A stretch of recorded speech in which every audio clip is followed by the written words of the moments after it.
वंदे वांछित मनोरथाय चंद्रार्ध कृत शेखराम सिंहारूढ़ा चतुर्भुजाम कात्यायनी यशस्विनी। जय माता दी। जय श्री राधे कृष्ण। आप सभी का हमारे YouTube चैनल पे बहुत बहुत स्वागत है। आइए आज माता कात्यायनी की कथा सुनते हैं। माता कात्यायनी का पूजन नवरात्रि के छठे दिन इनका पूजन किया जाता है। माता अपने भक्तों की सभी मनोकामनाओं को पूर्ण करने वाली है। जो भी सच्ची श्रद्धा के साथ माता कात्यायनी का पूजन करते हैं, व्रत रखते हैं, कथा श्रवण करते हैं, माता कात्यायनी की कृपा से सभी प्रकार के रोग, शोक, संताप, भय आदि सर्वथा विनष्ट हो जाते हैं।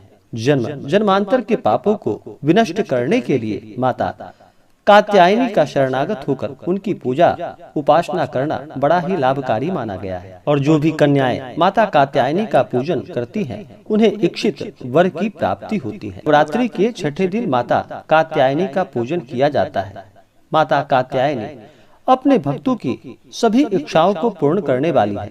माता कात्यायनी के पूजन के लिए इस दिन सुबह के समय में और विशेष प्रकार से माता कात्यायनी का गोधूली बेला में पूजन करना चाहिए। इससे माता अति प्रसन्न होती है। माता कात्यायनी को प्रसन्न करने के लिए इनका जल से अभिषेक करे, माता का पंचामृत से अभिषेक करे, शुद्ध गंगा जल माता को अर्पित करे, माता कात्यायनी को पीला वस्त्र या लाल वस्त्र अर्पित करे, श्रृंगार की वस्तुएं माता को अर्पित करे, महिलाएं माता कात्यायनी को सिंदूर अर्पित करे और पुरुष माता कात्यायनी को रोली चंदन उन्हें अर्पित करे। उसके बाद अक्षत, पुष्पों की माला माता को अर्पित करे। माता कात्यायनी को अक्षत जब भी चढ़ाएं, थोड़ा सा अक्षत को गीला कर ले, उसके बाद ही अक्षत चढ़ानी चाहिए। अक्षत को सूखा नहीं चढ़ानी चाहिए। माता कात्यायनी को पीले पुष्प उन्हें अर्पित करे, लाल पुष्प अर्पित करे। हल्दी की 3 गांठें माता कात्यायनी को अवश्य ही चढ़ानी चाहिए और फिर हल्दी की गांठें को फिर अपने पास पूजन के बाद अगले दिन जाकर के उसे सुरक्षित रखना चाहिए। माता कात्यायनी को धूप दिखाएं, दीप दिखाएं, अनेक प्रकार का नैवेद्य अपने श्रद्धा और सामर्थ्य के अनुसार अर्पित करें। उन्हें केले का भोग लगाए, दूध से बने हुए मिठाई का भोग लगाए, अनेक प्रकार का फल, श्रीफल आदि माता कात्यायनी को अर्पित करे। फिर द्रव्य और दक्षिणा चढ़ाएं। पुंगी फल, तांबूल, लौंग, इलायची डाल करके अर्पित करे। पुंगी फल, सुपारी को पुंगी फल कहा जाता है और तांबूल पान पत्र को कहा जाता है। तो पान पत्र, सुपारी, लौंग, इलायची के साथ माता को अर्पित करे। उसके बाद फिर दुर्गा सप्तशती का पाठ करे, कथा श्रवण करे, दुर्गा चालीसा का पाठ करे, सिद्धि कुंजिका स्तोत्र आदि का पाठ करे, श्री दुर्गा सप्तश्लोकी का पाठ करे, माता कात्यायनी का कथा श्रवण करे। इससे पुण्य फलों की प्राप्ति होती है और माता अपने भक्तों की सभी इच्छाओं को पूर्ण करती हैं। माता कात्यायनी माता दुर्गा के छठे रूप का नाम है। इनका स्वरूप चमकीला और तेजमयी है। इनकी 4 भुजाएं हैं। माता का एक हाथ अभय मुद्रा में है तो दूसरा हाथ वर मुद्रा में, तीसरे हाथों में माता तलवार धारण की हुई है और एक हाथ में कमल का पुष्प सुशोभित है। इनकी आराधना के दिन साधक का मन आज्ञा चक्र में अवस्थित रहता है। इनकी आराधना करने से समस्त पाप नष्ट हो जाते हैं और जातक के सभी रोग, शोक, संताप मिट जाते हैं। भय कभी नहीं होता है। शास्त्रों के अनुसार जो भी सच्ची श्रद्धा के साथ माता कात्यायनी का पूजन करते हैं, मनन करते हैं, उन्हें परम पद की प्राप्ति होती है। तो आइए सुनते हैं माता कात्यायनी की कथा। तो बोलिए प्रेम से कात्यायनी माता की जय, दुर्गा माता की जय, माता महाकाली, महालक्ष्मी, महासरस्वती माता की जय। कथा के अनुसार माता कात्यायनी का नाम इनका कैसे पड़ा? कत नामक एक प्रसिद्ध महर्षि थे। उनके पुत्र ऋषि कात्य हुए।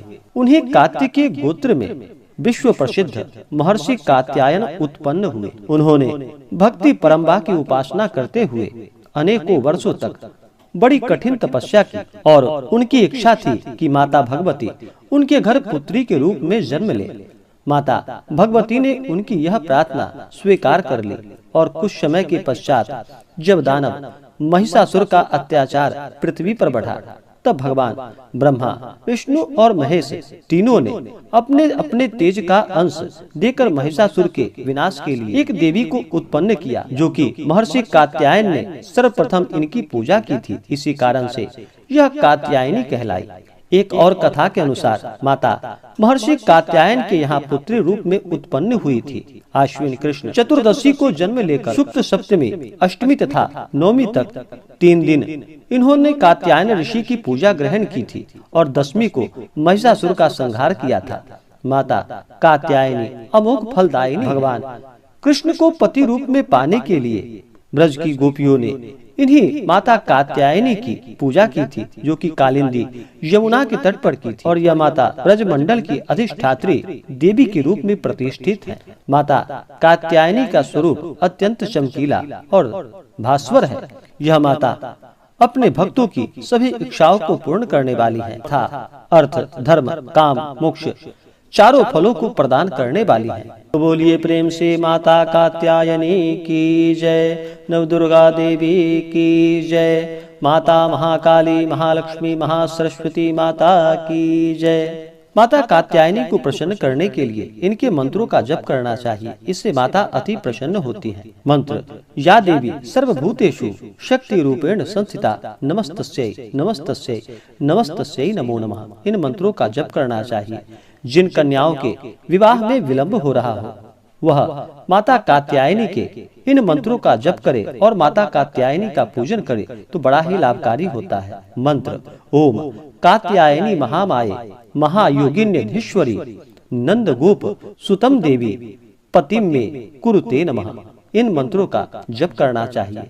जिनमें कन्याओं का विवाह में विलंब होता है, माता कात्यायनी की कृपा से जल्द ही उन्हें इच्छित वर की प्राप्ति होती है। चैत्र नवरात्रि के दौरान जो भी जातक व्रत करते हो उन्हें नियमों का पालन करना चाहिए। धर्म का आचरण करते हुए 9 दिनों तक माता का पूरे विधि विधान के साथ पूजन करना चाहिए।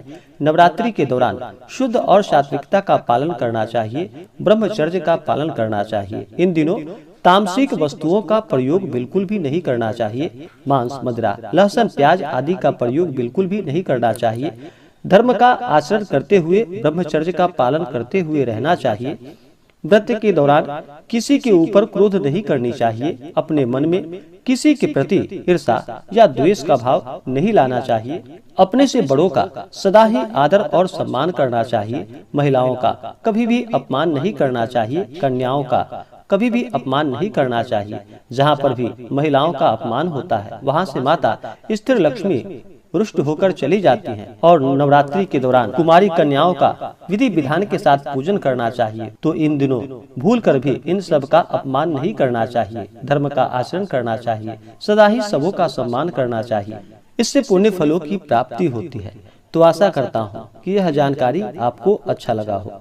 ऐसे ही ज्ञानवर्धक जानकारियाँ प्राप्त करने के लिए हमारे इस चैनल को लाल बटन दबा करके सब्सक्राइब करें, साथ में बेल आइकन घंटी दबाएं ताकि मेरे वीडियो का नोटिफिकेशन आपके पास सबसे पहले पहुंचे। वीडियो को लाइक और अपने मित्रों तथा दोस्तों के साथ शेयर करें। सुखी रहें और स्वस्थ रहें। जय श्री राधे कृष्ण। धन्यवाद।